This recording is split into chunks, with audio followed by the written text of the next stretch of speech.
The mop bucket rattled across the linoleum floor of Fort Bliss like a funeral bell nobody heard. 0543 hours.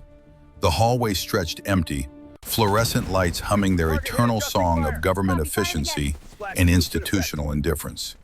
Kira Ashford pushed the cart with hands that had once calculated bullet trajectories across 3 miles of desert air. Now they gripped a mop handle worn smooth by 1,000 other invisible people doing invisible work. She was 28 years old, 5'4", 126 pounds soaking wet. Ash blonde hair pulled back in a braid so tight it made her scalp ache. Steel gray eyes that saw everything and showed nothing. The soldiers walking past her didn't see any of that. They saw the cart. They saw the uniform that wasn't a uniform. They saw someone to step around the way you step around a piece of furniture that doesn't quite fit in the room. "Excuse me, ma'am, watch the floor." A lieutenant, 23, maybe 24. Fresh-faced and fresh from Ranger School, with the tab still crisp on his shoulder like he'd ironed it that morning. He didn't wait for her to move, just walked through the space where she was standing like she was made of air. Kai moved the cart, said nothing. Her jaw worked once, twice, then went still. 2 years, 730 days of this, pushing a mop through hallways where she used to coordinate airstrikes, cleaning bathrooms where men who barely qualified on their M4s talked about missions they'd never run and kills they'd never made. The hallway opened into the operations wing. Restricted access. Her badge said DOD Civilian Contractor, Communications Specialist. The guard at the desk barely looked at it, barely looked at her. "Morning, Kira." "Morning, Marcus." That was the whole conversation. That was every conversation. She was wallpaper. She was background noise. She was the person who made sure the trash cans were empty, and the coffee station was stocked, and the world kept turning for people who actually mattered. Commander Jack Hartley walked past, 52 years old, 26 years in the SEAL teams, every war zone since Kuwait, every classified operation that would never make the news. He had the look of a man who'd seen too much and felt too little, and kept going anyway, because that's what you did when you wore the trident. He didn't look at her, didn't nod, didn't acknowledge that there was a human being pushing a mop 3 feet from his polished boots. Kai watched him disappear into the briefing room, watched the door close with a sound like a vault ceiling. Her hands tightened on the mop handle, just for a second, just long enough that her knuckles went white and the old training kicked in, and she forced herself to breathe. In through the nose, hold, out through the mouth, the way her father taught her, the way he'd taught her everything. Virginia, 2006, 20 years ago. The backwoods behind the Ashford farmhouse smelled like pine needles and gun oil, and the particular kind of silence that comes right before thunder. Kira was 8 years old, small for her age, skinny arms and knobby knees, and a gap between her front teeth that made her lisp when she got excited. She was holding a .22 rifle that weighed almost as much as she did. Garrett Ashford knelt beside her. 42 years old then, Marine Scout Sniper. 3 tours in Iraq, 2 in Afghanistan. A face that looked like it had been carved from granite and left out in the weather too long. But when he looked at his daughter, something in those hard edges softened. "Breathe between heartbeats, Kira." His voice was gravel and whiskey and patience, learned through 1,000 hours on a firing line, teaching young Marines not to kill themselves.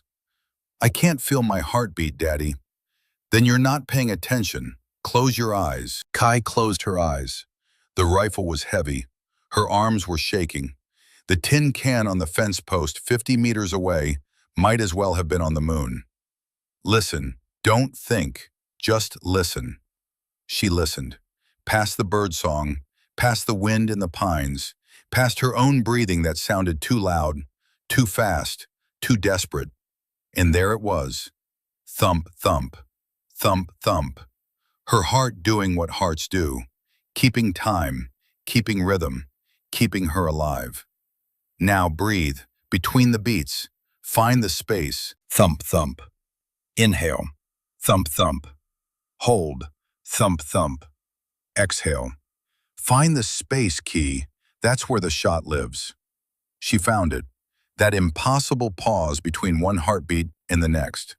That place where the world goes quiet and nothing exists except the target and the trigger and the choice. She squeezed. The .22 cracked. Not loud, just a sharp little sound like someone snapping a dry stick. The tin can flew off the fence post with a metallic ping that echoed across the hollow. From the lawn chair 30 feet back, Linnea Ashford clapped. Slow, deliberate. The headscarf wrapped around her skull, where her hair used to be, caught the afternoon light and made her look like something from a painting Kai didn't have words for yet. "That's my girl. Did you see that, Garrett?" Garrett Ashford stood up, looked at the fence post, looked at his daughter. Something crossed his face that Kai would spend the next 20 years trying to understand. Pride and fear, and the terrible knowledge that he'd just taught his 8-year-old daughter something that would define her for the rest of her life. "You're a natural, Key. Natural born." Key was still staring at the fence post, at the empty space where the can had been. She could feel it, the way the trigger broke, the way the rifle kicked into her shoulder, the way the world stopped for just a second and then started again with one less can in it. "Can I do it again?" Garrett looked at Linnea. Linnea smiled, that smile that had been getting thinner every week since the diagnosis. That smile that was mostly courage and stubbornness and love that refused to admit it was losing. "One more, baby. Then we need to get Mama inside." Kai fired 11 more times that afternoon, hit 9 cans, missed 2. She cried about the misses all the way home. The hospital room smelled like antiseptic and dying flowers, and the particular kind of despair that settles into places where people go to either get better or stop trying. Linnea Ashford was 41 years old, breast cancer, stage 4, metastatic.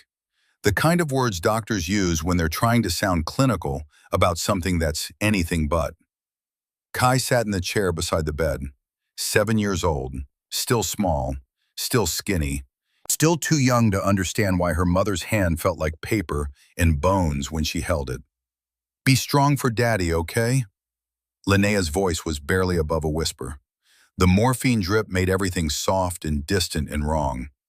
"I will, Mama. You're going to be something special, Kira. I can feel it. Something nobody expects. When you get better, can we go to the range? I want to show you how good I got." Linnea smiled. That smile, the one that said everything without saying anything. The one that Key would see in her dreams for the next 21 years, every time she closed her eyes.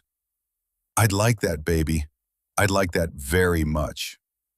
3 weeks later, Linnea Ashford died. Garrett held Key while she cried. Held her for 3 hours in a hospital parking lot in the rain, while the world kept turning and didn't care and would never care. At the funeral, Thaddeus Ashford, Key's grandfather, 73 years old, straight-backed and silent, pressed something into her palm. A leather journal, worn soft, pages yellowed, handwriting cramped and careful like someone writing in the dark. "This was mine, from Grenada, from when I learned what matters." "What matters, Grandpa?" "Knowing when to pull the trigger and knowing when not to. The second one's harder." Kai didn't understand, not then. She held the journal anyway, held it like it was the only solid thing in a world that had just stopped making sense. Fort Bliss, present day, 2026. Kai was dumping a trash can in the operations wing when the door to Hartley's office opened and a voice she hadn't heard in 2 years called her name. "Officer Ashford, my office, now." Not Kira, not Kai, officer. She looked up. Hartley was standing in the doorway. Behind him, through the crack in the door, she could see Chief Weston Briggs, team sniper, 42 years old, quiet, competent, the kind of operator who did his job and went home and didn't need the world to know how good he was. Briggs was staring at her, really staring, like he was seeing her for the first time. Kai set down the trash can, straightened, walked into the office like she was walking into an execution. The door closed behind her. Hartley sat down behind his desk, didn't offer her a chair.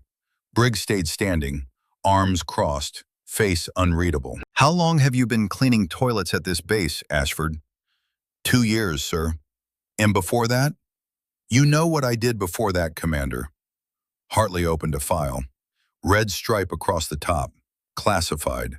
The kind of file that has more redacted than readable. Navy JTAC Specialist.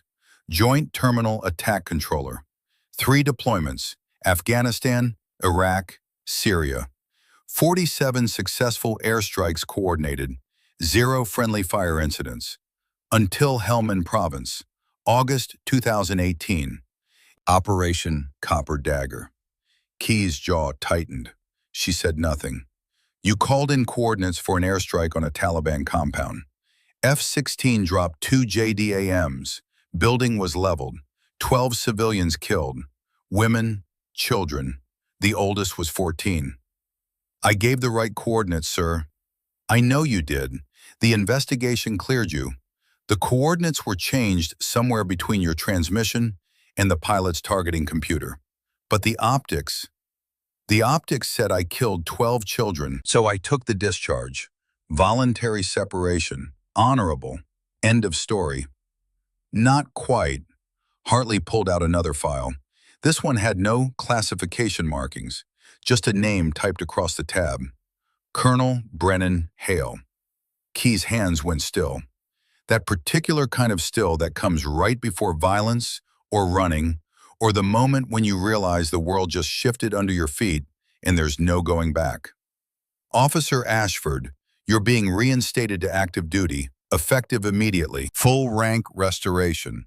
Clearance reinstated. And you're taking point on an operation that's going to make Helmand Province look like a training exercise." Briggs spoke for the first time. His voice was careful, measured. "Commander, why is a civilian contractor, a janitor, in this briefing?" Hartley looked at Kai, really looked at her, the way Garrett used to look at her when she was 8 years old and holding a rifle too big for her hands. "Because she's not a janitor, Chief. She never was." He slid a photograph across the desk. The man in the photo was 48 years old. Sharp features, cold eyes, the kind of face that looked like it had been designed specifically to appear on most wanted lists and international arrest warrants. Viktor Sokolov, Russian national, arms dealer, operating out of a compound in the Sonora Desert, 3 miles south of the Arizona border. Mexican government won't touch him. Our government can't touch him without starting a diplomatic incident. But Sokolov's weapons have killed 47 Americans in the last 18 months. DEA agents, Border Patrol, sheriff's deputies, civilians. Hartley pulled up a map, the compound, the border, the ridgeline on the American side. Airstrikes off the table, ground assaults, suicide. Terrain funnels any approach through kill zones he's had 2 years to pre-register. This is a sniper problem. 1 shot, 1 kill, from extreme range. Briggs leaned forward. His voice had an edge now. "How extreme, Commander?" "Minimum engagement distance from the only viable overwatch position. 4,800 meters. Just under 3 miles. The silence in that room was the loudest thing Kai had ever heard. Briggs shook his head. Once. Definitive. "Sir, the world record is 3,540 meters.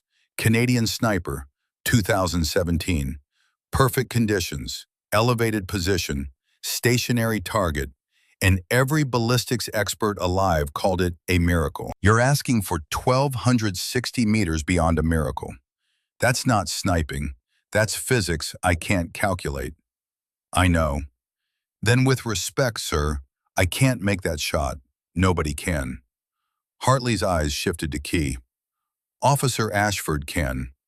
The briefing room erupted. Not Hartley's office, The full tactical briefing. 22 operators, SEALs, Rangers, Special Forces, CIA liaisons in the corner who said nothing and watched everything. And Key, standing in the corner in coveralls that smelled like cleaning solution. No rank insignia, no unit patch, nothing that said she belonged anywhere near this room. Lieutenant Cole Draven stood up, 32 years old, Ranger qualified, Pathfinder qualified. Every school the Army offered for people who thought they were hard. Square jaw, blue eyes. The kind of operator who believed competence and confidence were the same thing. "Sir, with all due respect, what the hell is this?" He was pointing at Key. "This is Officer Kiera Ashford. She's taking the shot. She's not even a qualified sniper. She doesn't need to be. Commander, she's... What rank is she?" Hartley looked at Key, waited. Key's voice was flat, emotionless. The voice of someone who'd had this conversation in her head 1,000 times and was tired of it before it started. "Petty Officer, Second Class, E5. Draven laughed, actually laughed. The kind of laugh that's meant to be heard, meant to cut. "No rank, no worth. That's the saying, right? You want to bet 20 American lives on someone who's not even an E6? Someone who's been pushing a mop for 2 years?" Briggs spoke up, diplomatic, professional. "Commander, I mean no disrespect to Officer Ashford, but she hasn't shot operationally in 2 years. The discharge, the Afghanistan incident. I shot yesterday." Every head in the room turned.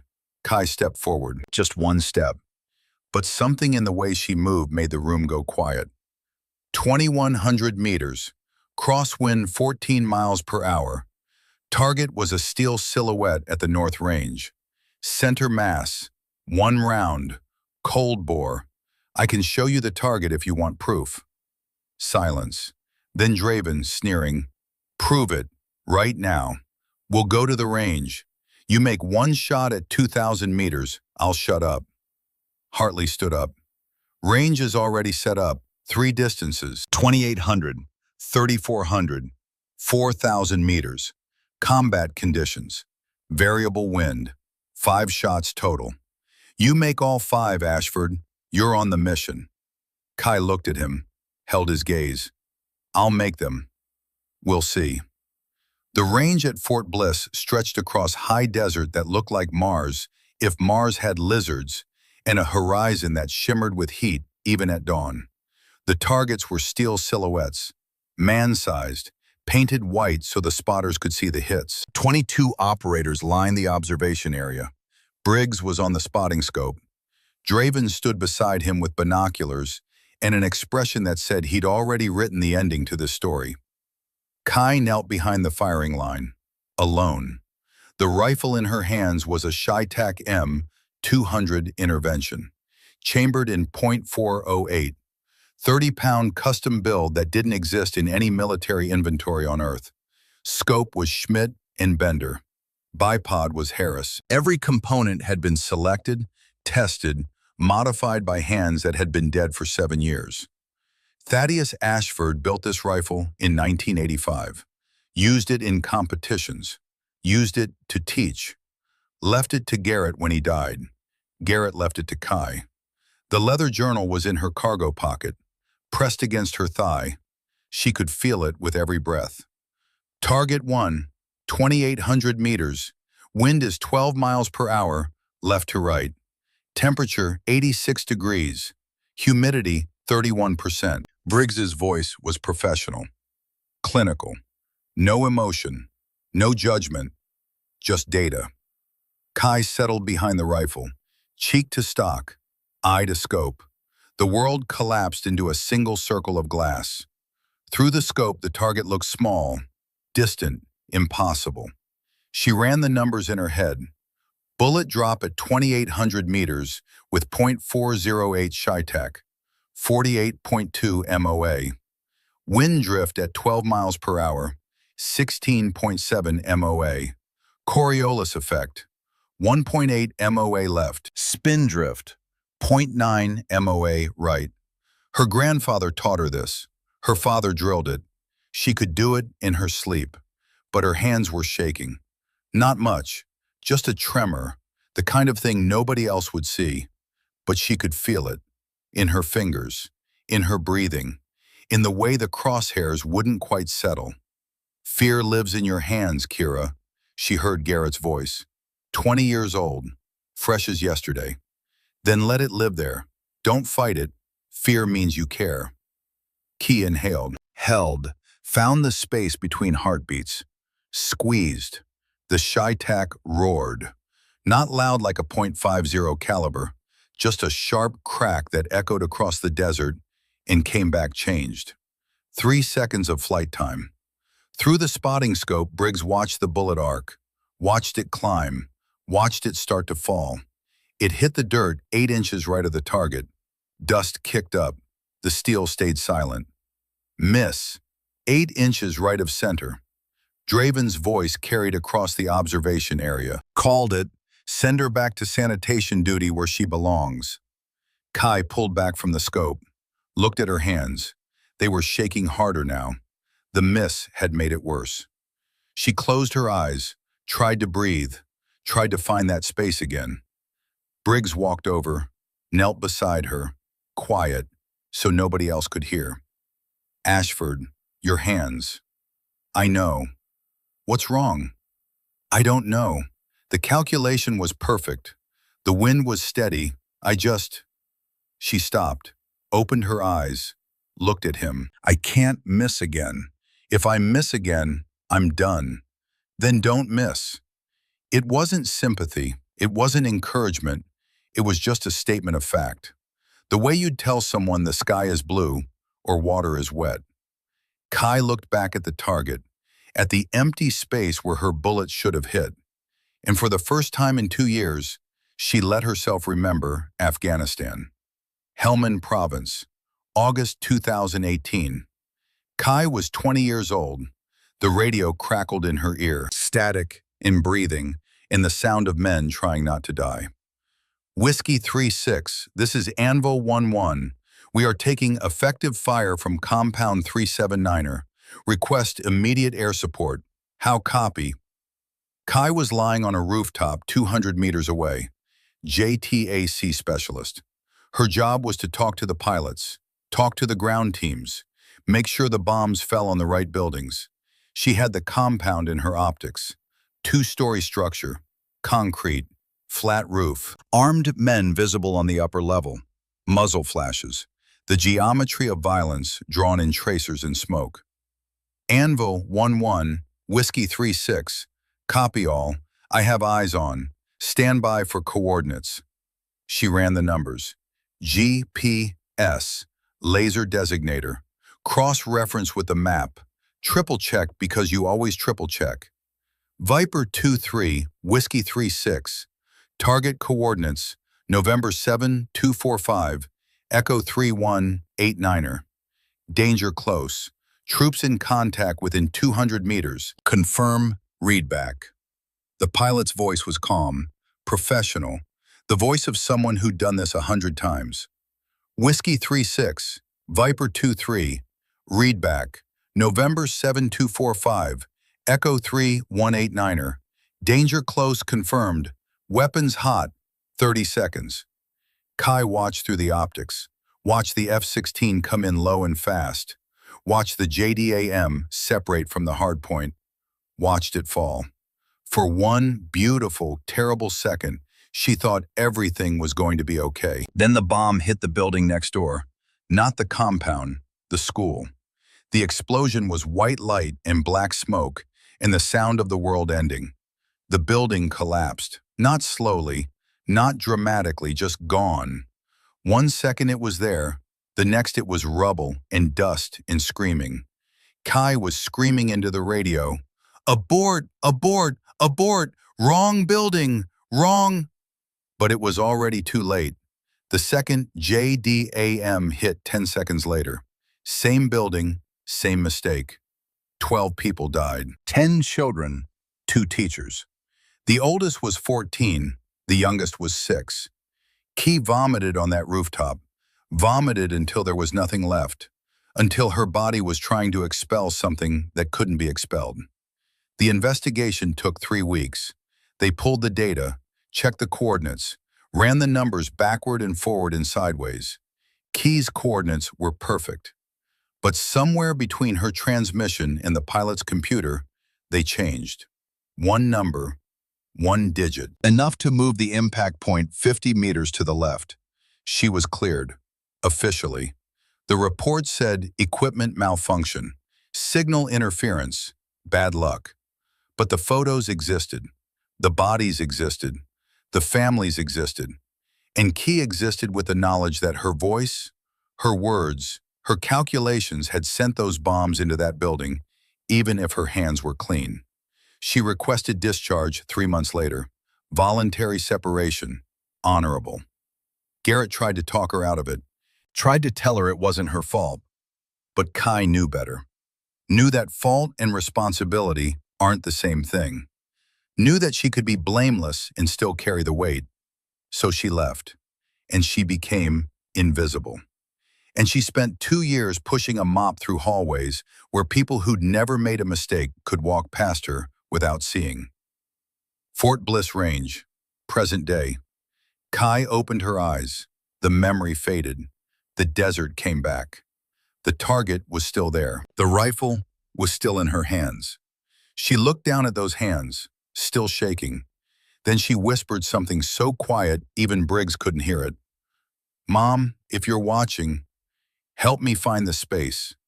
She settled back behind the rifle, cheek to stock, eye to scope. Target 2, 3,400 meters. Briggs called the wind. 14 miles per hour, gusting to 17, cycling every 40 seconds. Kai waited, didn't fire, just waited. 90 seconds. The op targets 3, 4, and 5 were all at 4,000 meters. Hartley had made them cruel, added time pressure, shifted the wind, partially concealed the targets behind barriers that required precise angle of engagement. 20-mile-per-hour crosswind, the kind that makes a bullet dance. Kai settled in, breathed, looked through the scope, waited. 1 minute passed, then 2. The operator started shifting, restless. Draven checked his watch, muttered something about a waste of time. 2 minutes became 2.5. Briggs was watching through the spotting scope, watching Kai. She hadn't moved, not a twitch, not a shift. Just absolute stillness that looked less like discipline and more like something else. Something he didn't have a word for. "Chief, is she even breathing?" "Barely." "Should we?" "Don't. She's in the zone. Don't break it." 2 minutes, 47 seconds. Then the wind dropped. Kai fired 3 shots in 8.4 seconds. Worked the bolt like a machine. Smooth, fast, mechanical. 3 cracks, 3 rings, 3 hits at 4,000 meters. The observation area went silent. Briggs pulled his eye from the scope, looked at Hartley. His face said everything his mouth was trying to find words for. Hartley nodded once. "She's on the mission." Draven stepped forward, face red, voice loud. "Commander, this is insane. She missed the first shot. She..." Kai stood up, turned to face him. She was small. She was young. She was holding a rifle that weighed more than most men's egos. And when she spoke, her voice was quiet, calm. The voice of someone who'd stopped caring what anyone thought about her 2 years ago. "My father taught me to shoot, Lieutenant. My mother taught me why it matters. And my grandfather taught me when not to. I have 3 generations in this rifle. 3 generations of knowing what it costs to pull a trigger. How many do you have?" Draven opened his mouth, closed it. Opened it again. Nothing came out. Kai turned to Hartley. "When do we leave, Commander?" Then she collapsed. Not dramatically, not with a sound. Just her legs stopped working and the world tilted, and suddenly the ground was coming up fast. Briggs caught her. Barely. She was light, too light, like she hadn't been eating properly for 2 years. "Medic! She's not breathing right!" Hartley was there in 2 seconds, hand on her neck, checking pulse. "Get her to medical, now." "Sir, what happened?" Hypoglycemia, oxygen deprivation. She held her breath for almost 3 minutes, her body shutting down. They carried her off the range. Briggs had one arm. Another operator had the other. Kai's head lolled. Unconscious, face pale, lips starting to turn blue. Draven watched them go, stood there on the range with 21 other operators who were all staring at the three targets at 4,000 meters. 3 holes, 3 perfect hits, made by a woman who weighed 126 pounds and had just passed out from holding her breath too long because she cared that much about making the shot. Draven looked at his own rifle, then back at the targets. Then he said something under his breath that nobody heard and nobody needed to hear because everyone was thinking it. Jesus Christ. In the medical tent, Briggs sat beside Key's bed while the medic worked. IV in her arm, oxygen mask on her face, heart rate monitor beeping, slow and steady. Hartley stood in the doorway. "Chief, you voted for her in the meeting, didn't you?" Briggs didn't look up, just kept watching Kai breathe. "Yes, sir." "Why?" "Because I have a daughter, Rowan. She's 6. And yesterday she asked me why there are no girl soldiers in her storybooks. I didn't have a good answer." He finally looked at Hartley. "After tomorrow, I will." Kai's eyes opened, slow, unfocused. The oxygen mask fogged with her breathing. She looked at Briggs, then at Hartley. Then she said something so quiet they almost didn't hear it. "Did I make the shots?" Briggs smiled, first time Kai had ever seen it. "Yeah, kid, you made the shots." "Then when do we leave?" "Dawn. Get some rest." Kai closed her eyes. The heart monitor kept beeping, slow, steady. The rhythm of someone who'd found the space between heartbeats and decided to live there. Outside the tent, Hartley looked at Briggs. "What did we just put in motion, Chief?" Briggs thought about his daughter, thought about the 3 targets, thought about a woman who'd spent 2 years invisible because the world decided she didn't matter. "I don't know, sir, but I think we're about to find out." The sun was setting over Fort Bliss. In 6 hours, they'd load into helicopters. In 12 hours, they'd be climbing a ridge in the dark. In 18 hours, Kira Ashford would attempt a shot that physics said was impossible. And somewhere in the Sonora Desert, 3 miles south of the border, Viktor Sokolov would have no idea that a ghost he'd never seen was calculating his death in increments of bullet drop and wind drift and the space between heartbeats. The mission was called Wolf's Bane. It would become legend. But first, it had to survive the night. The medical tent smelled like antiseptic and the particular kind of silence that comes after crisis. Kai woke to fluorescent lights and the steady beep of a heart monitor that sounded too loud in the dark. Her mouth tasted like copper. Her head felt like it was wrapped in cotton. The IV in her arm was cold. Chief Weston Briggs was sitting in a chair beside the bed. Not sleeping, just sitting, watching. The way you watch something you're afraid might disappear if you look away. "Chief," her voice came out as a croak. Briggs reached for the water cup on the side table, held it while she drank. Didn't say anything until she was done. "You scared the hell out of me, Ashford." "Sorry." "Don't apologize, just don't do it again."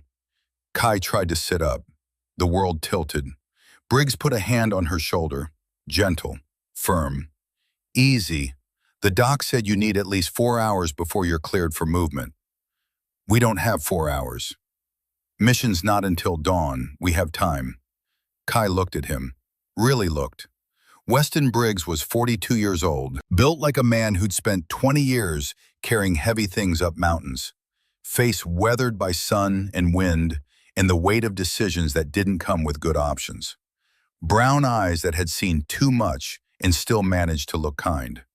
He'd been the team sniper for 9 years, 63 confirmed kills. Every school the Navy offered, every course the civilian world could provide. He was good. Everyone knew he was good. And he just watched a woman 20 pounds lighter than his rifle make shots he couldn't make. "Why do you care, Chief? You didn't want me here." Briggs leaned back in the chair, crossed his arms. the pose of a man deciding how honest to be. I have a daughter, Rowan. She's 6 years old, lives with her mother in San Diego. I see her twice a month if I'm lucky, once a month if I'm deployed. He pulled out his phone, showed Kai the lock screen. A little girl with dark hair and gap teeth and a smile that could light up a room, holding a teddy bear that looked like it had been through a war. Last week she asked me why there are no girl soldiers in her storybooks. Not princesses who need rescuing, not side characters, real soldiers, the ones who do the hard things. Kai said nothing, just looked at the photo. I told her there are. I told her about pilots and medics and intelligence officers. But she asked me about snipers, about the people who take the hard shots, the impossible shots, the ones everyone remembers. Briggs put the phone away. I didn't have a good answer, Ashford, because the truth is, I've never worked with a female sniper, never trained with one, never even heard of one at the Tier 1 level. And I realized I'd spent 20 years in a world where my daughter doesn't exist, where she can't exist, where everyone would tell her she's too small, too weak, too whatever. He looked at Kai, held her gaze. So when Commander Hartley asked me to vote on whether to bring you into this operation, I voted yes. Not because I thought you could make the shot. I voted yes because I wanted to see what happened when someone told my daughter's world that she was wrong. The silence in the tent was the kind that doesn't need filling. Key finally spoke. I missed the first shot. I know. I almost failed, but you didn't. Next time I might. Briggs leaned forward, elbows on his knees, voice quiet. Ashford, I've been shooting professionally for 21 years. I have confirmed kills at ranges most people think are theoretical. I've trained with the best shooters in the world. Canadian JTF-2, British SAS, Israeli Duvdevan, and I'm telling you right now, honestly, with no ego, I couldn't have made those shots at 4,000 meters. Not in those conditions, not with that wind. I wouldn't have even tried. He paused. But more than that, I couldn't have held position for 2 minutes and 47 seconds without moving. That's not training. That's not muscle memory. That's something else. Something you're born with or you're not. And you have more of it than anyone I've ever watched shoot. Kai looked down at her hands. They were steady now. No tremor, no shake. My father used to say fear lives in your hands. That if you can keep your hands still, the fear has nowhere to go. Smart man. He died 5 years ago. Heart attack. 53 years old. Too young. Too sudden. He never got to see me shoot past 3,000 meters. Never knew I'd break records. He knew you'd be something, though. I can tell. Key smiled, small, sad. Yeah, he knew. The tent flap opened. Hartley stepped in, looked at Key, then at Briggs. She cleared? Doc says 4 more hours. We leave in 3. Can she move? Briggs looked at Key. She was already sitting up, already pulling the IV from her arm before anyone could stop her. I can move. Ashford. I said I can move, Commander. Hartley watched her stand, watched her sway, watched her grab the bed frame and steady herself and refuse to sit back down. You pass out on that helicopter, we're aborting the mission. I won't pass out. You passed out 3 hours ago. That was then. This is now. Hartley looked at Briggs. Briggs shrugged. The universal gesture of, I tried. Get her fed, get her hydrated, get her ready. We brief in 90 minutes. He left. The tent went quiet again. Briggs stood up, offered Key his arm. She didn't take it, walked on her own, wobbled once, caught herself. Stubborn. Alive. Same thing in our line of work. They walked to the mess tent. Key forced down a protein bar and 2 bottles of water and a cup of coffee that tasted like motor oil. Briggs sat across from her, quiet, present, the way a good spotter is present. Not intrusive, just there. Chief, can I ask you something? Shoot. Why'd you become a sniper? Briggs thought about it, took a sip of his own coffee, made a face. I was infantry first, regular grunt, Iraq, 2005, Fallujah. We were clearing buildings, room to room, door to door. It's loud. It's chaos. You don't think. You just react. Point and shoot and hope you're pointing at the right thing. He set the cup down. One day we breached a room. 3 hostiles inside. I shot 2. My buddy shot the 3rd. We cleared the room, moved on, standard procedure. But when we came back through, I saw that the 3rd hostile was 16 years old. Kai listened, didn't interrupt. I realized I didn't want to shoot people at 7 feet anymore. Didn't want to see their faces. Didn't want to wonder if they had families or favorite foods or dreams. So I became a sniper, put distance between me and the thing I was killing, made it clinical, mathematical. Just a calculation and a trigger pull and a problem solved. He looked at her. But you can't escape it, Ashford. Distance doesn't make it clean. It just makes it quiet. And quiet is its own kind of loud if you listen long enough. Is that why you have nightmares? Briggs's eyes narrowed, just slightly. How do you know I have nightmares? Because everyone who does this has nightmares, and the ones who say they don't are lying. You have them? Every night for 2 years. Afghanistan? Helmand Province, August 2018. 12 civilians, 10 children. I didn't pull the trigger, but I might as well have. Briggs nodded. Didn't offer platitudes. Didn't say it wasn't her fault. Just acknowledged the weight. That's why you took the discharge. Yeah. And that's why you spent 2 years pushing a mop. I needed to disappear. Needed to be invisible. Needed the world to forget I existed so I could forget I existed. Did it work? Kai looked at her coffee, at her reflection in the dark liquid. No. Good. She looked up. Good? If it worked, you wouldn't be here. You wouldn't be trying to prove something. And tomorrow you wouldn't make the shot that saves 20 American lives. You sound pretty sure I'm going to make it. I am, because you held your breath for almost 3 minutes to make 3 shots at 4,000 meters. That's not someone who's okay with failure. That's someone who'd rather die than miss. Kai felt something twist in her chest. Not pain, something else. Recognition, maybe. The knowledge that someone else saw the things she'd been carrying alone for 2 years. Chief, if I miss tomorrow, you won't. But if I do, then we adapt. But you won't, because I'm going to be on that spotting scope, and I'm going to give you every piece of data you need, and we're going to make the impossible look easy.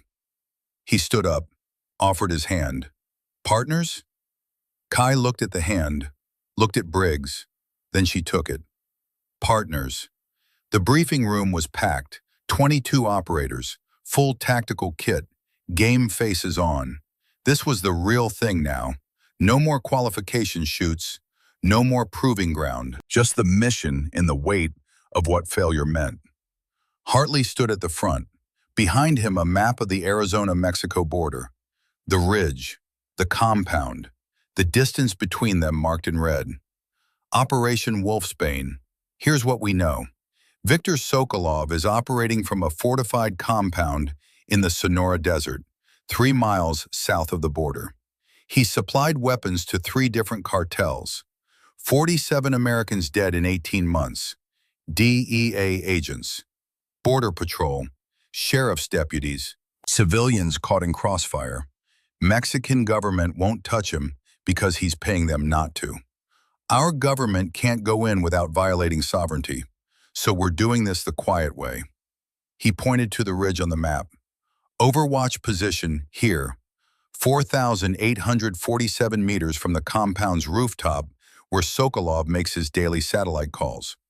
That's our target, that's our window, and Officer Ashford is taking the shot. Draven raised his hand. Hartley ignored it. Insertion by Blackhawk, 0230 hours. We land 6 clicks southeast of the Overwatch. Night march, 4,200-foot elevation gain over rocky terrain. No trails, no cover, full tactical movement. Estimated time to position, 4 hours. He looked at Kai. Ashford, you'll be carrying your primary weapon plus a Barrett M107A1 backup. That's 80 pounds of gear on top of your standard combat load. Can you hump 80 pounds over that terrain for 4 hours and still hold a rifle steady? Key's voice was calm, flat. I carried 90 pounds over worse terrain in the Hindu Kush for 6 hours. Then I called in an airstrike that required me to hold a laser designator on a moving target for 47 seconds without deviation. I made that shot. I'll make this one. Corinne Voss spoke up from the corner. CIA liaison, 38 years old, hard mouth, intelligent eyes. The kind of operator who'd seen things that made the SEALs look like Boy Scouts. She did. I read the after-action report. The airstrike destroyed a weapons cache worth $14 million. Her laser hold was flawless. Hartley nodded. Moving on. Weather window is good. Clear skies. Temperature at dawn will be 78 degrees, climbing to 94 by 0900. Wind patterns are the variable. Valley terrain creates thermal cycling. Wind at ridge level won't match wind at target level. We'll need real-time atmospheric data from multiple elevations. Briggs spoke up. I'll set up Kestrel stations at 3 points, ridge, mid-valley, and as close to target level as we can get without compromising position. Feed the data to Ashford continuously. She'll calculate the average across the bullet's flight path. Time on target? Sokolov's pattern puts him on that rooftop between 0600 and 0700. 1 hour window. If we miss it, he goes underground for the day. We don't get another chance. Draven couldn't stay quiet anymore. Commander, what about counter-sniper? If Sokolov's as smart as we think, he'll have overwatch positions of his own. We could be walking into a kill zone. Hartley's expression didn't change, but something in his eyes went cold. We have reason to believe Sokolov has a tactical advisor, someone with U.S. military training, someone who knows our doctrine. He pulled up a new photo. The man in the picture was 48 years old, sharp features, cold eyes, face that looked like it had been carved from something hard and left in the rain to weather. Silas Kane, former Delta Force, record sniper, 4,012 meters, Yemen, 2019. At the time, longest confirmed kill by an American operator. The room went still. Everyone knew that name. Everyone knew that number. Kane went AWOL in 2021, declared dead 6 months later. No body recovered. Case closed. Except he's not dead. He's alive. He's working for Sokolov. And he's the one training cartel enforcers in counter-sniper tactics. Briggs's voice was tight, controlled. How many Americans has Kane killed, sir? 22 confirmed, maybe more. He's operating as a mercenary advisor. Everything we taught him, he's selling. Ambush doctrine, escape protocols, sniper hide construction. Everything. Hartley looked at Kai. Kane studied under the same instructors who trained your grandfather. He's obsessed with the Ashford legacy. Spent 15 years analyzing Thaddeus Ashford's methods. When he made his record shot in Yemen, he told Stars and Stripes, quote, "This is for the old man, the one who showed us what was possible." Key's hands went still, that particular kind of still. He dedicated his record to my grandfather? Yes. And now he's killing Americans. 22 and counting. The silence in that room was thick enough to cut. Voss stood up. Officer Ashford, you need to understand something. Kane isn't just good. He's pathological. He doesn't just want to win. He wants to prove he's better than the legacy he worships. If he knows you're coming, and he will know, he'll be waiting. This isn't just a shot, it's a duel. And he's had 2 years to prepare for it. Kai looked at the photo, at Kane's eyes, at the expression that said, I know something you don't. Then I'll give him exactly what he wants. Which is? Me. Hartley studied her. Explain. Kane's obsessed with my grandfather's legacy. He wants to be the next Ashford. If I show up, Thaddeus Ashford's granddaughter, carrying Thaddeus Ashford's rifle, he won't be able to resist. He'll want to see if I'm worthy. He'll want to prove he's better. That obsession will make him predictable. Briggs caught on. And predictable is killable. Exactly, Voss smiled. Small, approving. You're thinking like a hunter. I'm thinking like someone who's been invisible for 2 years. You'd be surprised what you see when no one knows you're watching. Hartley closed the file. Wheels up in 2 hours. Get your gear. Get your heads right. This is a one-shot mission. We don't get second chances. Dismissed. The operators filed out. Kai stayed behind. So did Briggs. So did Voss. Hartley waited until the room was empty. Voss, show her. The CIA officer pulled out a tablet, pulled up a series of photos, surveillance shots, long range, grainy. This is Kane, 2 weeks ago, Sonora Desert. He's been setting up counter-sniper hides around Sokolov's compound. 3 positions we've identified, maybe more. He's preparing for you, Ashford. He knows you're coming. How? Voss pulled up another file. This one had a name on it. Colonel Brennan Hale. Key's blood went cold. Hale. You know him? He's the one who discharged me 2 years ago, after Afghanistan. He's also the one who's been feeding intelligence to Kane for the past 3 years. We've been tracking encrypted communications from Fort Bliss. Burst transmissions, short, coded, all traced back to Hale's terminal. He's been selling operational data, team rosters, mission parameters, movement schedules. Briggs stood up, angry now. How long have you known?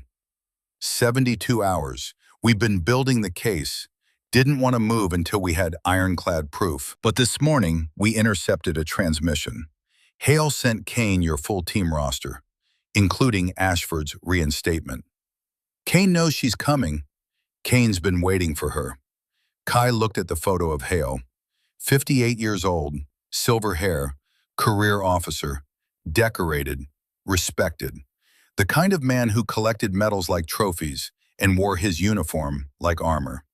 She remembered his office, remembered the way he looked at her when he told her she was done. The way his voice had been almost kind, almost sympathetic.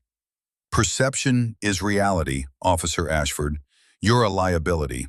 And all along, he'd been the one selling American lives to the highest bidder. How much? Voss pulled up financial records. $12.4 million.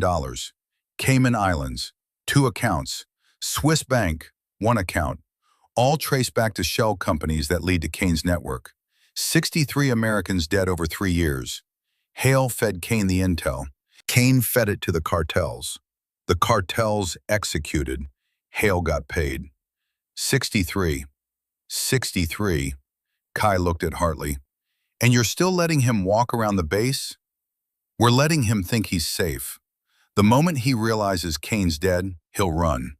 Or destroy evidence. We need him to make a move.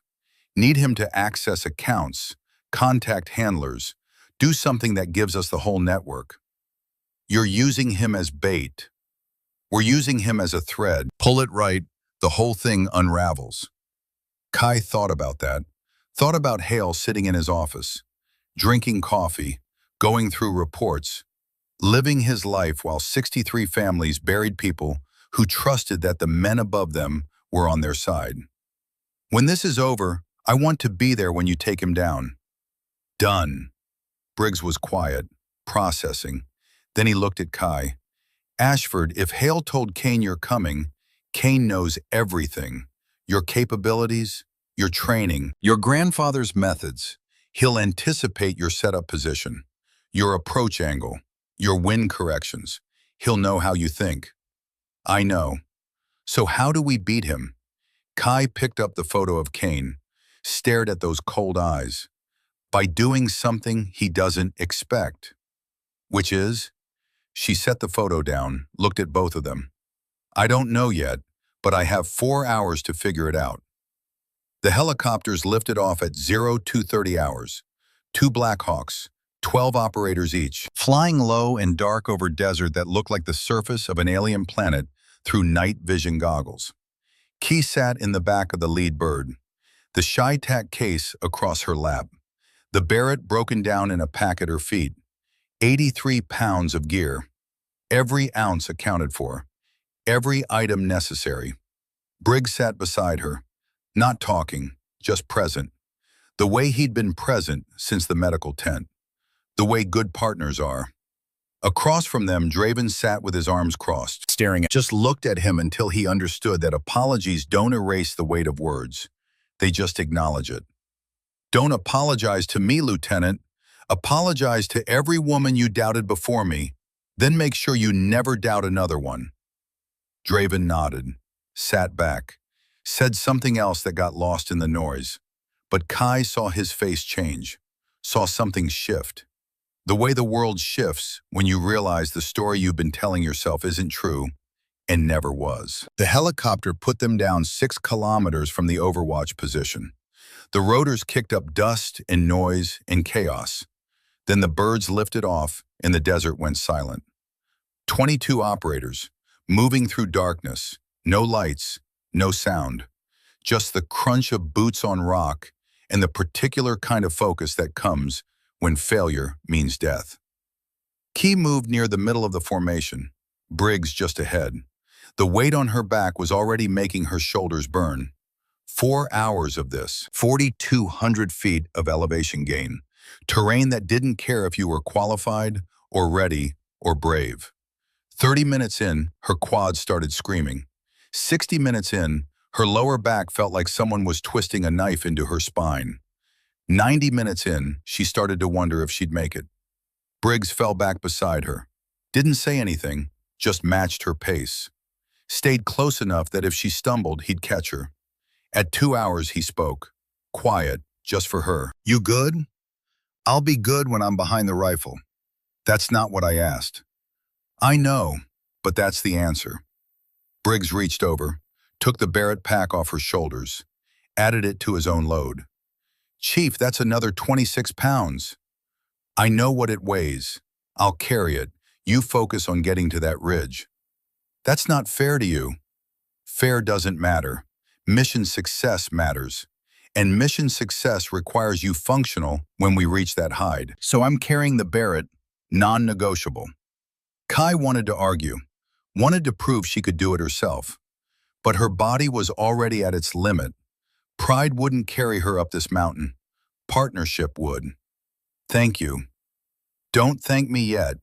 Thank me when you make the shot. They reached the Overwatch position at 0430 hours, right on schedule, 47 minutes before dawn. The hide was already prepared, just a depression in the rock. Natural, concealed, perfect. Wind at ridge level, 9 miles per hour, southwest. Wind at mid-valley, 14 miles per hour, gusting to 19. Temperature, 78 degrees and climbing. Humidity, 31%. Kai opened her notebook, started calculating, pencil moving across paper in the dim red light of a headlamp. Range to compound rooftop, 4,847 meters. Bullet flight time, 8.2 seconds. Drop, 78.6 MOA. Wind, he knew we were coming before we did. The mole. Hail, yeah.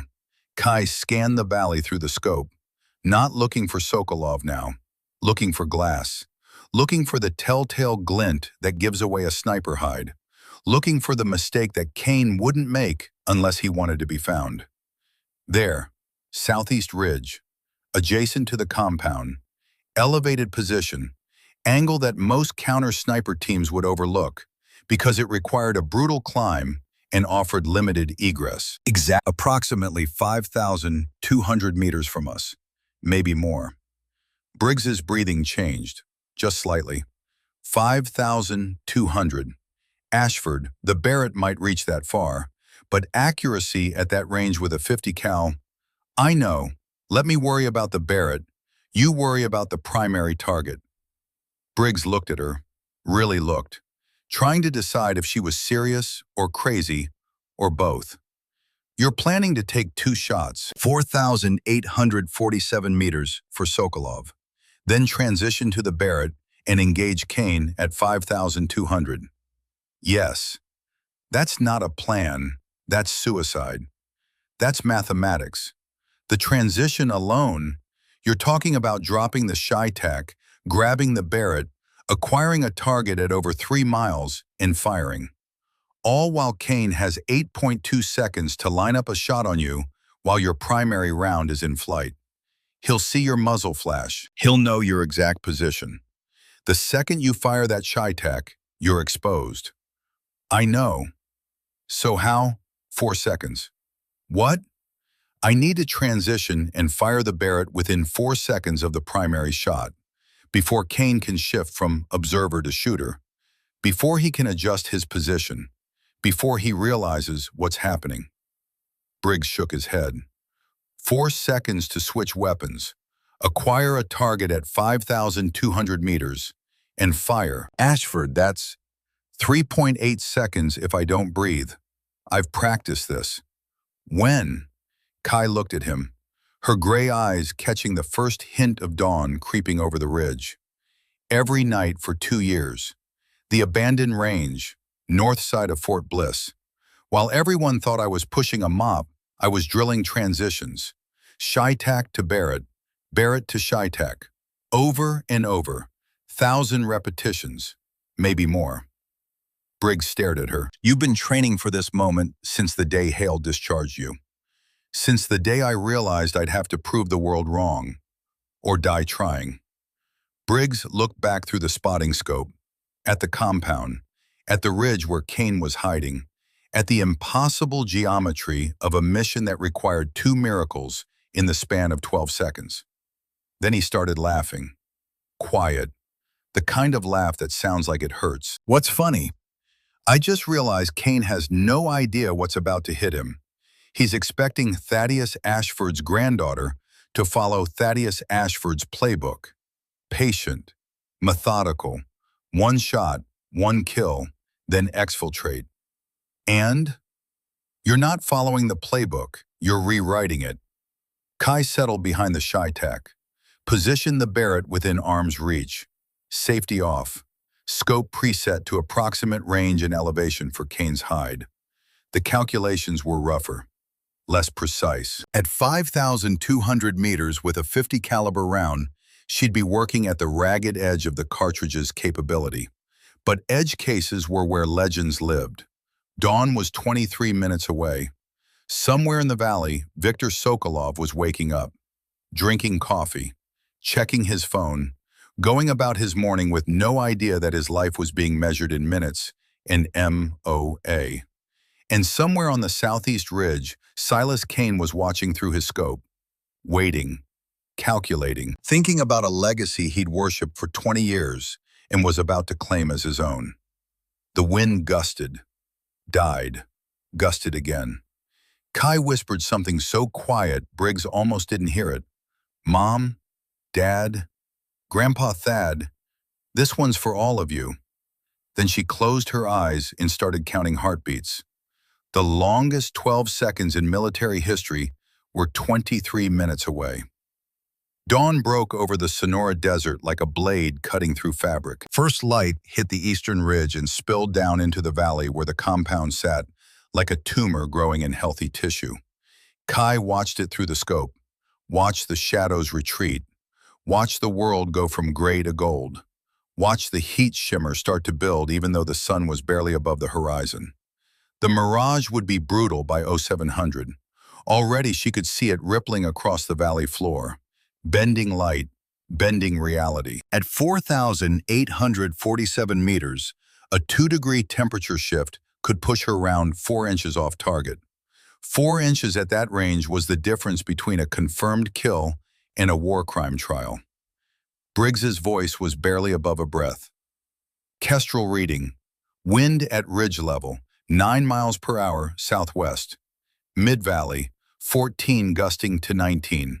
Target level, estimated 16, cycling every 40 seconds with a 6-second drop between gusts. Kai wrote nothing down. The numbers went straight into her head. into the place where math lived alongside instinct and muscle memory. Drop, 78.6 MOA. Wind drift at current average speed, 23.4 MOA. Coriolis, 2.8 left. Spin drift, 1.4 right. Density altitude adjustment for temperature and humidity, plus 0.3 MOA. She'd run these calculations 3 times already. Now she ran them a 4th. The numbers didn't change. Math didn't care about pressure or fear or the weight of 63 dead Americans that a trader had sold for $12.4 million. Math just was. Behind them, 20 operators held security, watching every approach, every ridgeline, every shadow that moved wrong. They were invisible, professional, the kind of quiet that only comes from people who've spent years learning how to not be seen.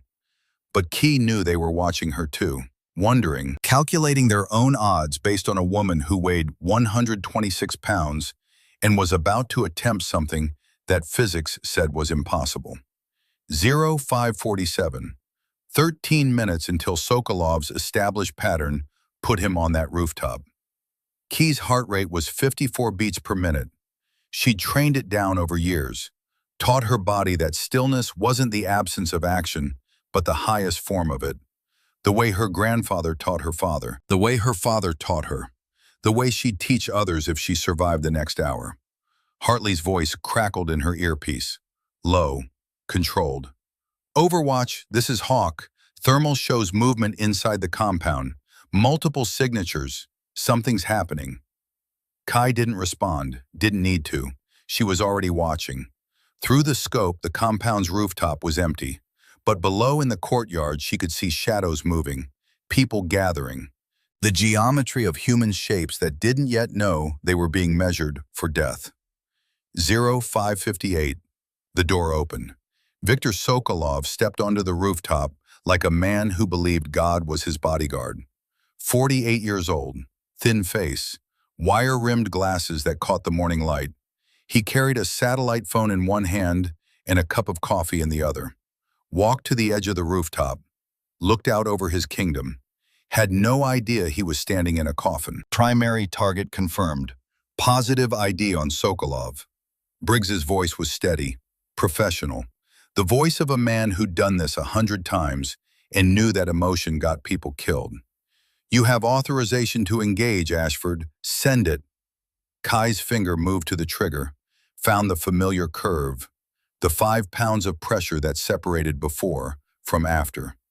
Then the world exploded. Not literally, not with sound, but with movement.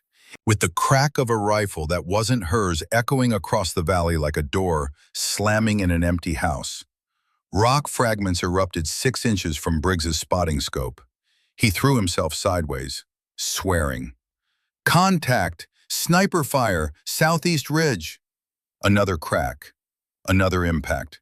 This one closer. Fragments stinging Key's left hand where it gripped the rifle's forestock. She didn't flinch. Didn't move her eye from the scope. Didn't adjust her position. Kane had fired first, not at her, at Briggs, at her spotter. Classic counter-sniper doctrine. Take out the spotter and the sniper is blind. Fighting alone, making calculations without verification. Guessing instead of knowing. Thaddeus Ashford wrote about it in his journal, the chapter on team shooting.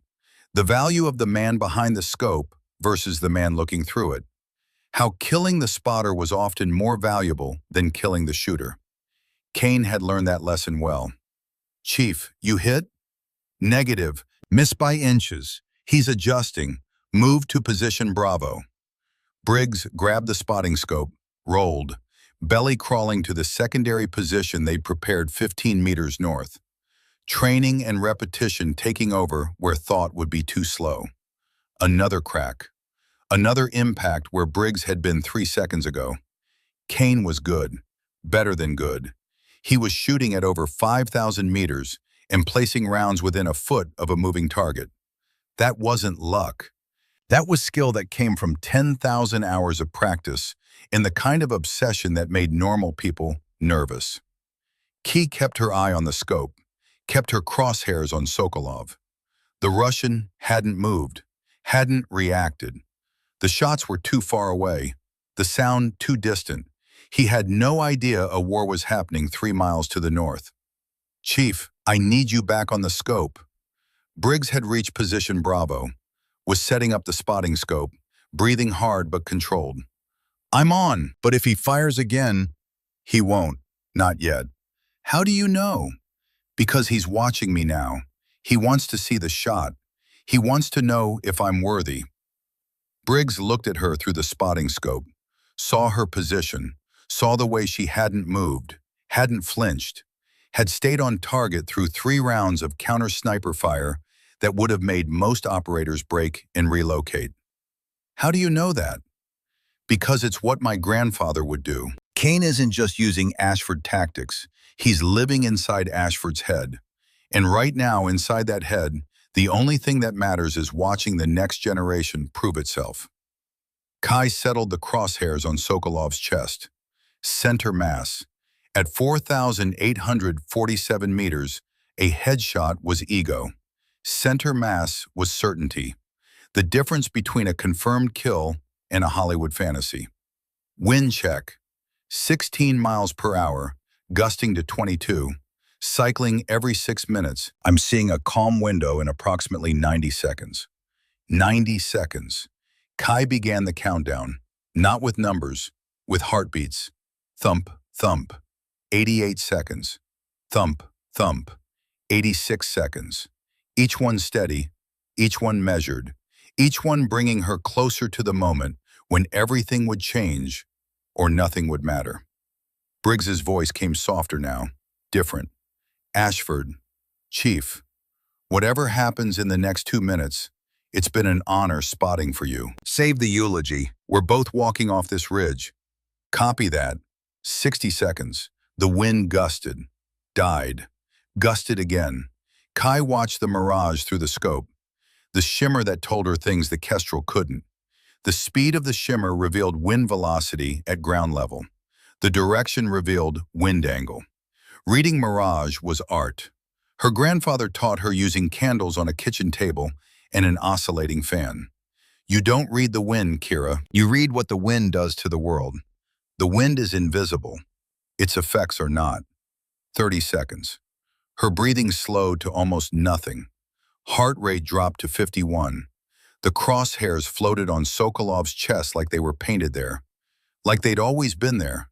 Like this moment had been written into the fabric of the universe 20 years ago when an 8-year-old girl first learned to find the space between heartbeats. Behind the scope, Key placed the Barrett within arm's reach. Magazine loaded, safety off. Scope preset to approximate range and elevation for Kane's position. The Barrett calculations had been rougher, less precise. At 5,200 meters with a 50 caliber BMG, she'd be working at the absolute limit of the cartridge's capability, beyond what most ballistics computers would even calculate, into the realm where physics became more suggestion than law. 20 seconds. Wind dropping. Briggs. 12. 10. 8. 15 seconds. The mirage stilled. Not completely. It never stilled completely, but enough. The calm window was opening. It would last maybe 20 seconds, maybe less. Just long enough for the world to hold its breath. Key's world collapsed to a single point. A man's chest 4,847 meters away. Everything else fell away. Kane, the mole, the weight of legacy, the nightmares from Afghanistan, the 2 years of being invisible. All of it dissolved into the space between heartbeats. Just the crosshairs, just the trigger, just the choice. She exhaled halfway, held the breath at the bottom of her lungs where the diaphragm goes still, found the moment her grandfather called the quiet room, that fraction of a second when the body forgets it's alive. In that room, she fired. The Shitak roared. Not loud, not like artillery, just a sharp crack that kicked dust across the hide and drove the recoil into her shoulder like a promise being kept. 8.2 seconds. The bullet climbed its impossible arc, rising, drifting, the spin of the rifling holding it stable through air that grew thinner as it climbed. The boat tail design minimizing drag. The hand-loaded charge pushing it just past the boundary where physics says a bullet should fall short. Kai didn't watch. She was already moving. 3.1 seconds. Her hands released the chi-tac. Muscle memory taking over. Reached right. Found the Barrett's pistol grip. Pulled it into her shoulder. Eye to scope. The preset elevation was close. Not perfect. 2 clicks up. Instinct in 13 years of shooting and the ghost of her grandfather's voice. Trust the math, Kira. And when the math runs out, trust yourself. She found Kane's position through the scope, and there he was, standing. Silas Kane was standing up from behind his rifle, standing in full view, looking across the valley toward her position, not through his scope, with his naked eyes, like he wanted to see her, really see her, across 3 miles of desert air. He was smiling. She couldn't see the smile at this distance, but she knew it was there, could feel it. The expression of a man who just watched something remarkable and was calculating its implications. He'd expected her to make the shot, wanted her to make it, but seeing it, seeing the impossible become real, had frozen him for 1 precious second. 1 second. That was her margin, primary target. Briggs was counting. 7, 8, 4,847 meters away, in the valley below, the .408 chi-tac round completed its journey. Viktor Sokolov jerked backward. The satellite phone flew from his hand. The coffee cups shattered on concrete. His body folded like someone had cut the strings holding him upright. Hit! Primary target down. Confirmed kill. Kai didn't hear him. She was already on the Barrett's trigger. Kane had seen the hit. She could tell from the way his body shifted. A fractional movement, a tightening, the posture of a man who just watched perfection and was now deciding what it meant. He'd expected her to make the shot. He'd wanted to see it. But somewhere in his obsession with the Ashford legacy, he'd forgotten that legends don't follow rules. They make them. Range, 5,200 meters. She didn't have time to calculate it properly. Had the preset elevation. Had the wind correction from the primary shot adjusted for the different angle. Had 13 years of instinct and a grandfather who taught her that the last 10% of any shot isn't math. It's faith. She fired. The Barrett roared. Not like the chi-tac's controlled crack. This was thunder. A physical concussion that shook dust from rocks and sent a shockwave across the hide that made Briggs's teeth ache. 11 seconds. The .50 caliber round crossed 3.3 miles of desert air. Rose. Arced. Caught a crosswind at the 2-mile mark and drifted left more than Kai had calculated. Her stomach clenched. Miss. The numbers were wrong. The wind had shifted during the primary shot, and she hadn't accounted for the change. Physics was unforgiving. Math didn't give second chances. But the round kept flying, and the crosswind that pushed it left at 2 miles shifted at 3 miles. Reversed. Caught in the valley's thermal cycle. The same heat that made the Mirage dance now pushed her bullet back right. Not perfectly, not where she'd aimed, but close, close enough. Kane's position erupted. Rock, dust, fragments of equipment. The .50 caliber round hit the stone ledge 14 inches from his body. The impact sent shrapnel tearing through his hide like the hand of God reaching down to correct a mistake. Near miss. He's down but moving. Kai chambered another round. Her hands were shaking. First time in 13 years. Not from fear, from the understanding that she just fired 2 rounds at distances that shouldn't exist and hit both targets. And the only reason the second shot connected was because the desert itself had decided to help. Luck, physics, divine intervention. Call it what you want. She'd take it. 3 clicks left, 1 click up, adjusting based on the first round. The most expensive spotting round in history had just given her data. Real-world data, wind patterns that no kestrel could measure and no computer could predict. She fired again. The Barrett thundered. 11 more seconds. This time the math was better. This time she'd learned. This time the round flew true and didn't need the Valley's help. It hit Kane's position dead center. Through the scope, she saw it. Saw the impact. Saw the explosion of stone and dust. Saw his rifle disintegrate. Saw his body thrown sideways like physics had finally remembered he was breakable. He didn't get up. Second target, confirmed hit, requesting visual confirmation. Briggs stared through the spotting scope. 10 seconds. 20. 30. He's down, Ashford, not moving. Christ, there's a lot of blood. He's done. Confirmed kill. Kai pulled her eye from the scope, stared at the sky. Blue. Empty. Perfect. The color of a Virginia morning 20 years ago, when a dying man put a rifle in a girl's hands and said, "There's the Ashford in you." Range to second target, 5,368 meters, 3.33 miles, the longest confirmed combat kill in United States military history. And she'd done it with a round that had missed first and corrected second, and proved that sometimes the universe has a sense of irony. Below in the valley, the compound was erupting. Fighters pouring from buildings, gunfire, chaos. Sokolov was dead and his empire was leaderless, and for one brief, violent moment, the entire cartel structure in northern Mexico didn't know what to do. Key's voice on the radio was calm, professional, like she hadn't just rewritten the laws of physics twice in 30 seconds. "Hawk, this is Overwatch. Primary target down, secondary target down. Be advised, compound is active. Multiple armed combatants moving to defensive positions." Hartley's voice came back. It cracked, just for a second, just enough that Kai could hear 26 years of combat experience breaking under the weight of what he just witnessed. "Copy Overwatch, confirmed. Both targets down. All teams begin exfiltration." Then quieter, off the command frequency, on the private channel. Ashford. "Sir, what was the range on the second shot?"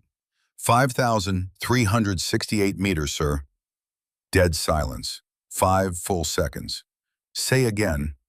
5,368 meters, confirmed by laser rangefinder. Hartley's voice broke. Just barely, just enough. "My God, Ashford." She didn't respond, was already packing the Barrett, hands moving on autopilot, breakdown, wrap, secure. The Shytac next, same ritual, same precision, same reverence for tools that had just done the impossible because she'd asked them to. Briggs sat beside her, hadn't moved from the spotting scope for 4 minutes. His face was blank, shell-shocked, the face of a man whose understanding of reality had just been permanently rewritten. "Ashford, Chief, what you just did, the transition, the Barrett shot, 5,368 meters. He paused, trying to find words that didn't exist. "I've been in the military for 21 years. I've seen things that would break most people, but I have never seen anything like that. Thank you, Chief. I'm not complimenting you. I'm telling you I don't understand what just happened. The second shot, the Barrett, that shouldn't have been possible. The wind correction alone. The valley's thermal cycle reversed the crosswind at 3 miles. I didn't calculate it, I felt it. The first round showed me the drift pattern. The second round listened." Briggs stared at her. "You felt it." "My grandfather called it listening to the bullet. He said every round you fire tells you something if you're willing to hear it. The first Barrett round told me the wind had shifted. The second round believed me." Briggs reached out, put his hand on her shoulder, firm, steady, the way you steady something that's shaking. "Thaddeus Ashford would have been proud of you." Kai's jaw tightened. Her hands finally stopped shaking. "He'd have been disappointed I needed 2 rounds for Kane. He'd have been proud you took the shot that mattered, the one that saved lives, not the one that broke records." Kai looked at him, nodded once. That was enough. They packed up the hide in 4 minutes, moved to the extraction rally point. The team was already there, Hartley with his rifle across his chest, the other operators breathing hard from the sprint off the ridge. The valley below still echoing with gunfire as the quick reaction force moved in to secure the compound. Hartley looked at Kai as she approached. She was carrying the Shitat case on her back. Her hands were shaking. Her face was calm. The disconnect between body and expression that comes when the body knows something the mind hasn't processed yet. Ashford. Commander. He opened his mouth, closed it, opened it again. 26 years of words and he couldn't find the right ones. When we get back to Sentinel, you and I need to talk about the mole. Kai nodded. Yes, sir, we do. Because somewhere at Fort Bliss, Colonel Brennan Hale was waiting for a report from a dead man. And when that report didn't come, when he realized that Kane was gone, and Sokolov was gone, and the operation he tried to sabotage had succeeded, he would run. Kai intended to be there when he did. The Black Hawk lifted off at 07:15. Kai was the last one aboard. Her boots hit the deck, and she felt the shift immediately. The way everyone was looking at her, not with skepticism now, not with doubt, with something else. Something that looked like the moment when mythology stops being story and becomes fact. Word had traveled. In the military, word always travels faster than sound. She'd made the shot, both shots, 5,368 meters, and everyone on this bird knew it. Briggs caught her arm before she could sit. Ashford, the QRF recovered Kane's body 30 minutes ago. They found something on him. You need to see it before anyone else does. What did they find? A phone with a message. He typed it before the engagement. Timestamp is 0534, about 30 minutes before you fired. Key's blood went cold. Show me. Briggs pulled out an evidence bag. Inside it, a cheap prepaid phone. Screen cracked, but still functional. It was never sent. The recipient field is empty, but based on the content, it was meant for you. Kai took the bag, read the screen. The message was short, precise. The words of a man who knew he was about to die and wanted to make sure the truth survived him. Kira Ashford, if you're reading this, you made a shot I didn't think was possible. 5,368 million. You just broke my record by 1,356 million. I spent 20 years studying your grandfather's work.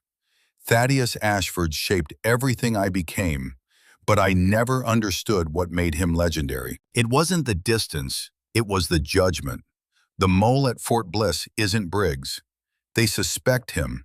I planted evidence to make them suspect him. The real traitor is Colonel Brennan Hale. $12.4 million offshore. Cayman Islands, 2 accounts. Swiss, 1 account. He's been running intelligence to us for 3 years. 63 dead Americans. That's Hale's number, not Sokolov's. Sokolov just pulled the trigger. Hale loaded the gun. Afghanistan wasn't your fault. Hale changed your coordinates before transmission. I have proof.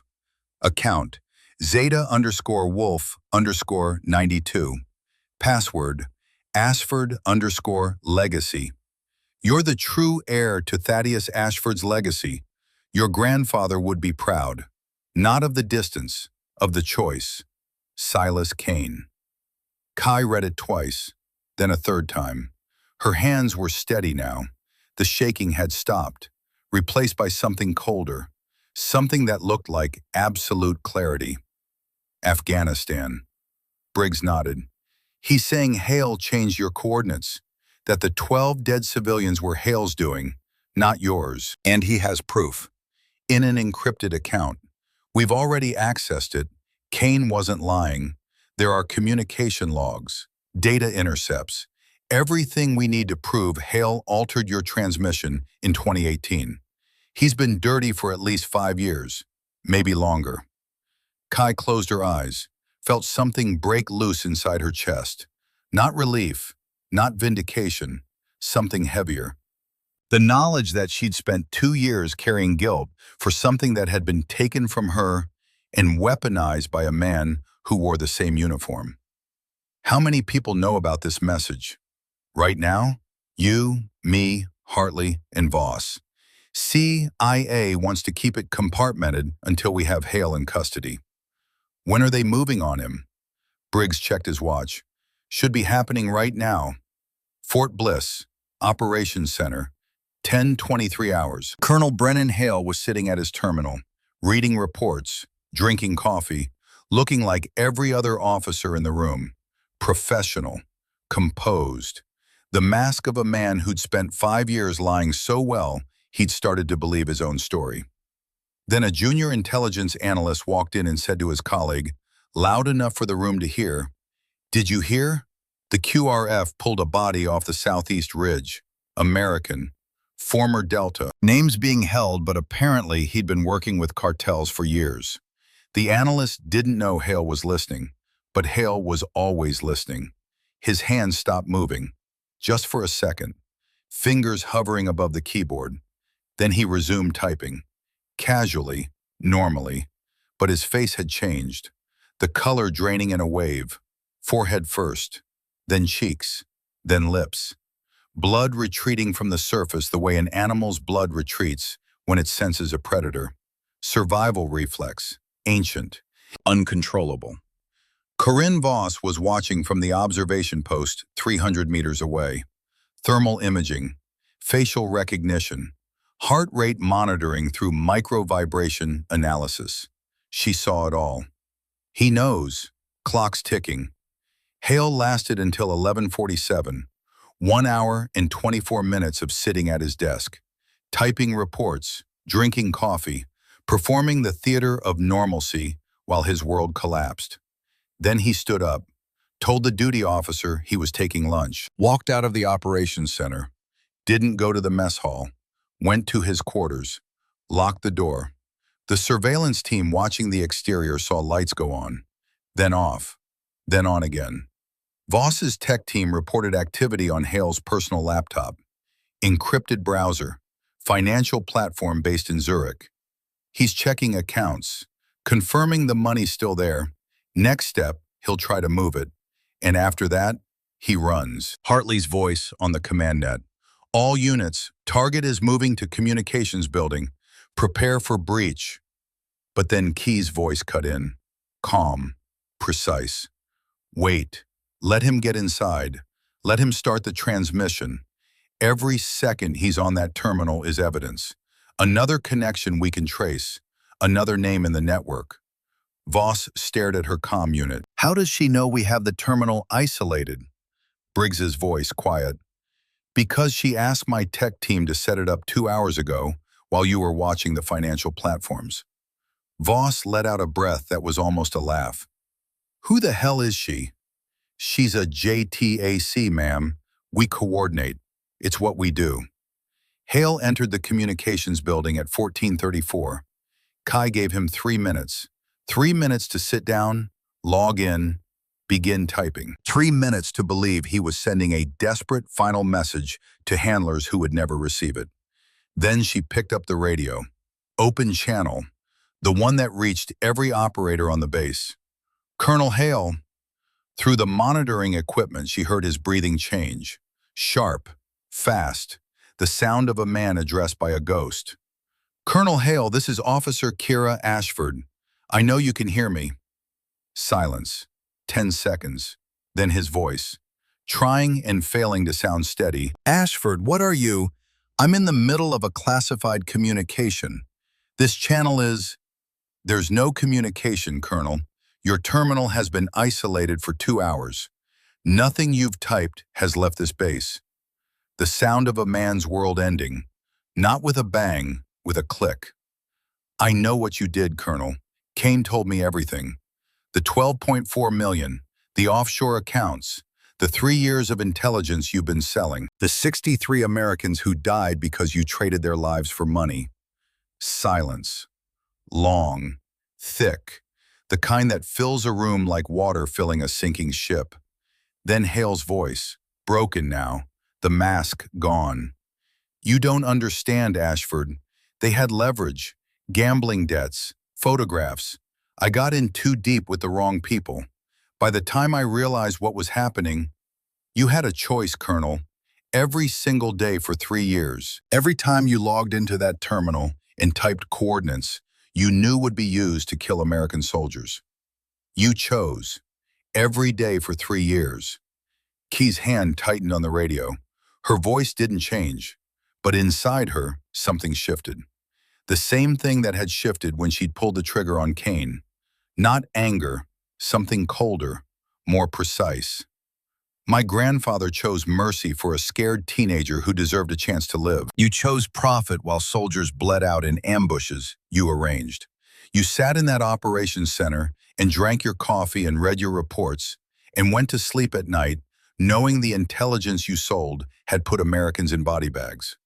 Don't you ever compare yourself to Thaddeus Ashford. Don't you ever speak his name. The door to the communications building opened. Military police, 4 of them, armed, professional, quiet. They moved in and Hale didn't resist. There was nothing left to resist with. They brought him out in handcuffs, silver hair disheveled, uniform that had once meant something, now looking like it belonged to someone else, someone smaller. Key was standing outside, on crutches, feet bandaged, but standing. Hale looked at her as they led him past. Their eyes met. His were wet, red-rimmed, the eyes of a man forced to see himself clearly for the first time in 5 years. Ashford, for what it's worth, I'm sorry. Kai reached into her cargo pocket, pulled out the leather journal, held it up so he could see it. This journal belonged to a man who sacrificed his career because he believed mercy was more important than orders. He spent 36 years carrying the weight of that choice. He died wondering if it was worth it. That's the cost of conscience, Colonel. You never had to pay it because you never had a conscience to begin with. She put the journal back, turned away. The MP vehicle drove off with Hale inside. Kai watched it go, watched the dust settle, watched the bass return to its rhythm, the machinery of war grinding on, indifferent to betrayal, indifferent to justice, indifferent to a 28-year-old woman who just ended 2 threats to American lives in the same day using 2 different weapons. A rifle for Kane, the truth for Hale. Both lethal, both precise, both aimed with judgment that can't be taught. 3 months later, Marine Scout Sniper School, Quantico, Virginia. Kai stood at the front of the classroom. 26 students, Marines, young, hard, the kind selected from thousands through a screening process designed to break anyone who could be broken. She was wearing the Bronze Star with Valor device that Hartley had pinned on her 6 weeks ago. Ceremony so classified that only 11 people attended. Citation vague because the specifics were buried under classifications that wouldn't see daylight for 50 years. Kai didn't care about the medal, cared about what came next. I'm Officer Kiera Ashford. My record shot is 5,368 meters. Made in Arizona, 2026. Longest confirmed combat kill in United States military history. The name landed. Every man in the room knew it. They'd studied Thaddeus Ashford's methods, debated the Grenada incident, argued about whether mercy was weakness or strength. Now his granddaughter was standing in front of them with a number that made their record books look like rough drafts.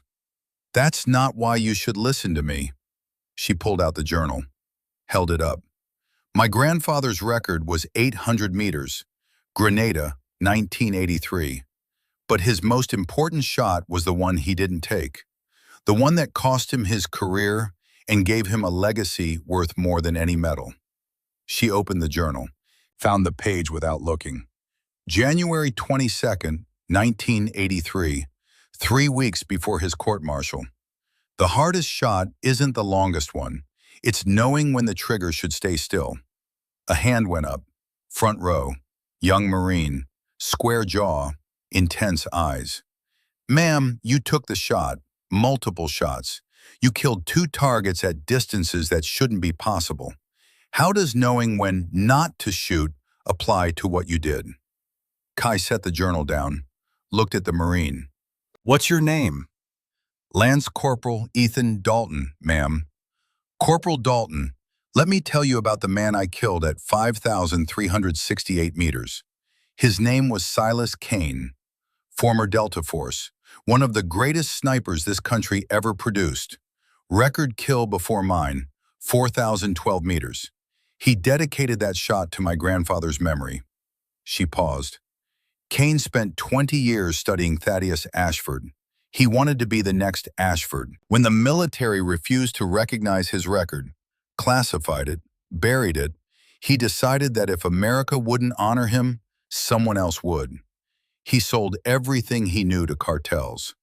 22 Americans died because Silas Kane believed his skill entitled him to recognition. And when recognition was denied, he chose money over country. The room was silent. Kane had every skill I have, better maybe, but he lacked the one thing that separates a sniper from a killer: judgment. The ability to ask, does this target, at this moment, in this situation, deserve what's coming? Kane never asked that question. He just pulled triggers for whoever paid him.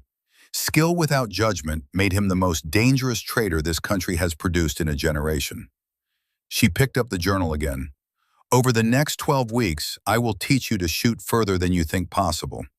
I will teach you ballistics that most people can't comprehend. Coriolis effect, spindrift, density altitude. But more than that, I will teach you to think. Because any fool can pull a trigger. It takes a warrior to know when the trigger pull matters. And it takes wisdom, real wisdom, the kind that costs you something, to know when it doesn't. The classroom was motionless. Tomorrow, 0600, bring your rifles, your notebooks, and your humility. Because the hardest lesson isn't how far you can shoot, it's admitting when you're wrong about someone. She locked eyes with Lieutenant Cole Draven in the back row.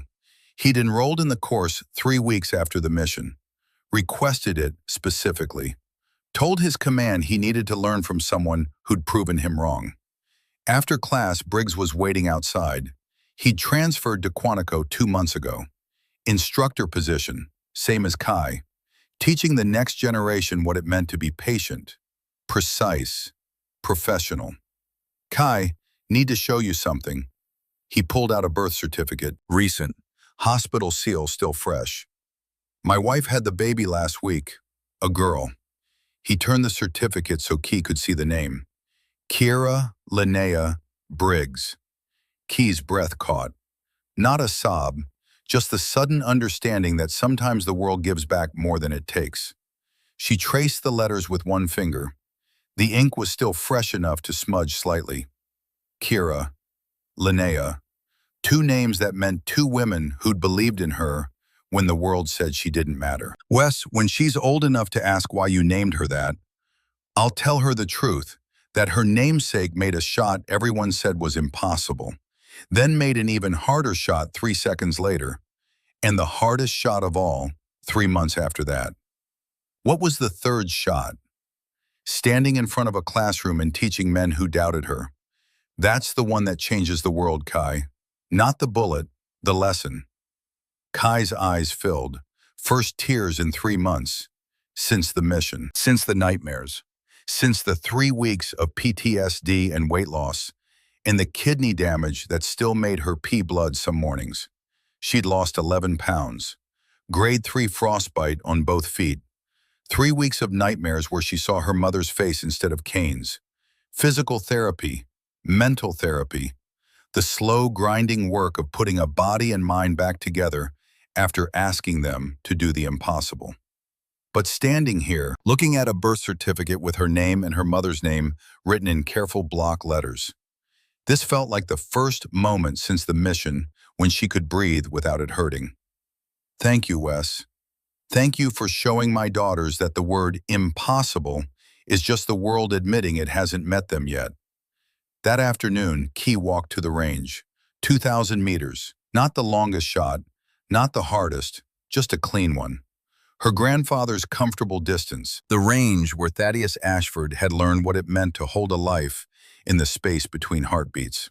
She settled behind the Shitak, the rifle that had traveled with her from Virginia to Afghanistan to Arizona and back.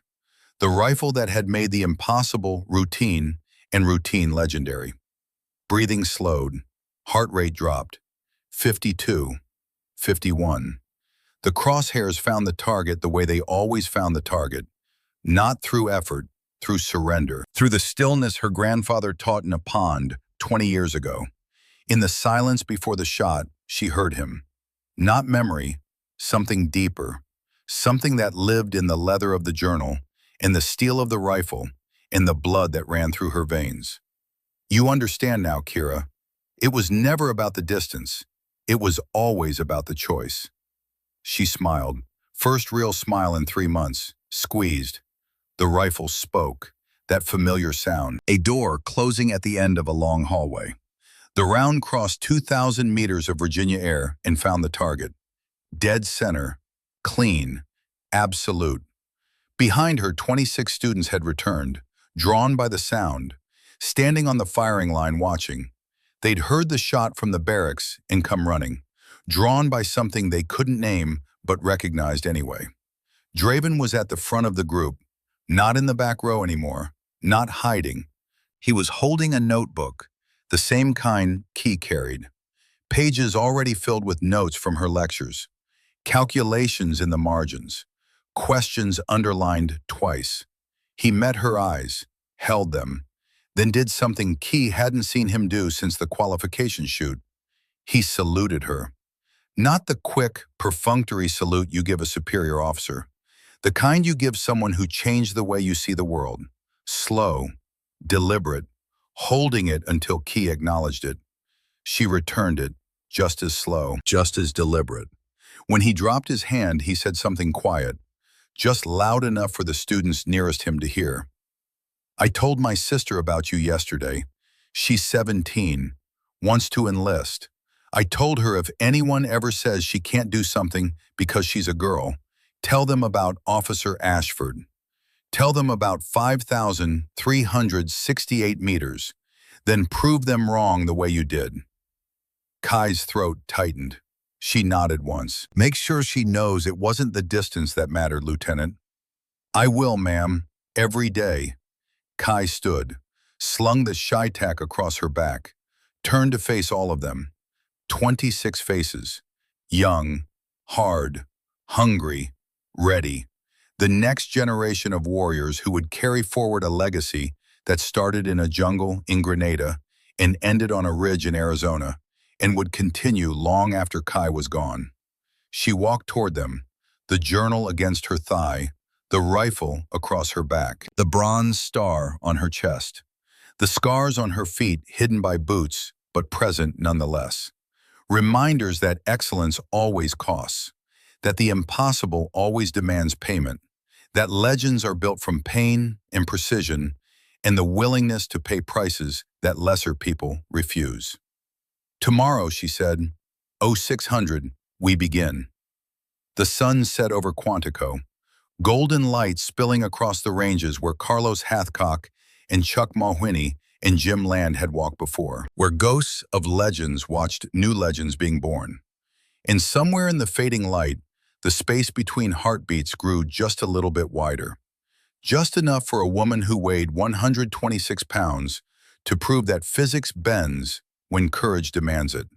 Just enough for a legacy built on mercy to find its heir in a woman who knew that the hardest shot isn't the longest one. It's knowing when the world is wrong about you and proving it with a bullet that flies 5,368 meters and lands exactly where it was always meant to.